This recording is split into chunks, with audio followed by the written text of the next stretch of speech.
এইবিলাকৰ কোনো প্ৰভাৱ নাই, এইবিলাকৰ কোনো প্ৰভাৱ নাথাকিব।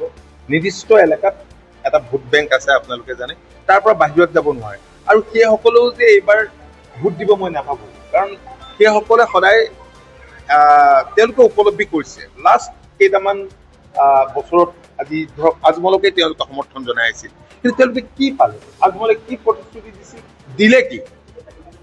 আৰু এই কথাটো জল পটকৈ স্পষ্ট যে NDAৰ নেতৃত্বতে ৰাজ্যখনত চৰকাৰ হ'ব।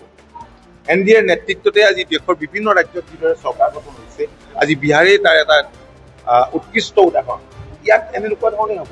গতিকে সকলো মানুহ, কাৰণ তাতো এটা সময় আছিল শিক্ষা দীক্ষাৰ পোহৰ পোৱা নাছিল, এতিয়া শিক্ষা দীক্ষাৰে শিক্ষিত হৈছে। ৰাজনৈতিকভাৱে বহুত সচেতন ব্যক্তি, যিবিলাক তেওঁলোকে ভোট বেংক বুলি ভাবিছে, তাৰ মাজত এতিয়া আছে।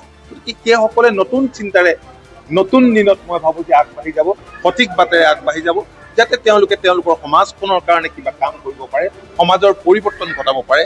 আৰু যি ধৰ্মীয় সংখ্যালঘুৰ ভোটৰ কথা তেওঁলোকে ভাবিছে, সেই ধৰ্মীয় সংখ্যালঘুৰ ভোটাৰে এইবাৰ এক সুকীয়া সিদ্ধান্ত গ্ৰহণ কৰিবলৈ আগবাঢ়ি আহিব বুলি আমাৰ ধাৰণা হয়। এইবিলাকৰ কোনো প্ৰভাৱ নাই, এইবিলাকৰ কোনো প্ৰভাৱ নাথাকিব। নিৰ্দিষ্ট এলেকাত এটা ভোট বেংক আছে, আপোনালোকে জানে, তাৰ পৰা বাহিৰত যাব নোৱাৰে। আৰু সেইসকলেও যে এইবাৰ ভোট দিব মই নাভাবোঁ, কাৰণ সেইসকলে সদায় তেওঁলোকে উপলব্ধি কৰিছে লাষ্ট কেইটামান বছৰত। আজি ধৰক আজমলকে তেওঁলোকে সমৰ্থন জনাই আছিল, কিন্তু তেওঁলোকে কি পালে? আজমলে কি প্ৰতিশ্ৰুতি দিছিল, দিলে কি? আৰু এই কথাটো জল পটকৈ স্পষ্ট যে NDAৰ নেতৃত্বতে ৰাজ্যখনত চৰকাৰ হ'ব। NDAৰ নেতৃত্বতে আজি দেশৰ বিভিন্ন ৰাজ্যত যিদৰে চৰকাৰ গঠন হৈছে, আজি বিহাৰেই তাৰ এটা উৎকৃষ্ট উদাহৰণ। ইয়াত এনেকুৱা ধৰণে হ'ব। গতিকে সকলো মানুহ, কাৰণ তাতো এটা সময় আছিল শিক্ষা দীক্ষাৰ পোহৰ পোৱা নাছিল, এতিয়া শিক্ষা দীক্ষাৰে শিক্ষিত হৈছে।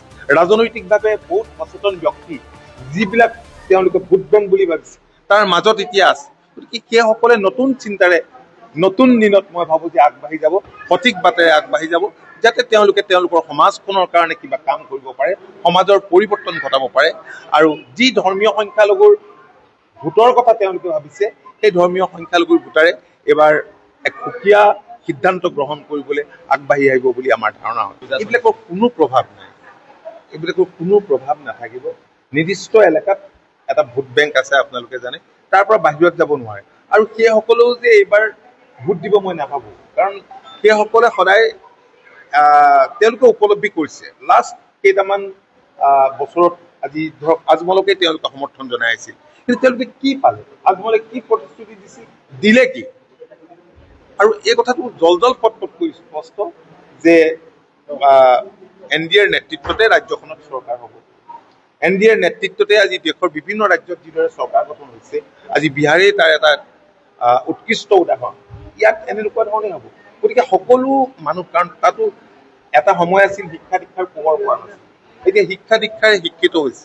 ৰাজনৈতিকভাৱে বহুত সচেতন ব্যক্তি, যিবিলাক তেওঁলোকে ভোট বেংক বুলি ভাবিছে, তাৰ মাজত এতিয়া আছে। গতিকে সেইসকলে নতুন চিন্তাৰে, নতুন দিনত মই ভাবোঁ যে আগবাঢ়ি যাব, সঠিক বাটেৰে আগবাঢ়ি যাব, যাতে তেওঁলোকে তেওঁলোকৰ সমাজখনৰ কাৰণে কিবা কাম কৰিব পাৰে, সমাজৰ পৰিৱৰ্তন ঘটাব পাৰে।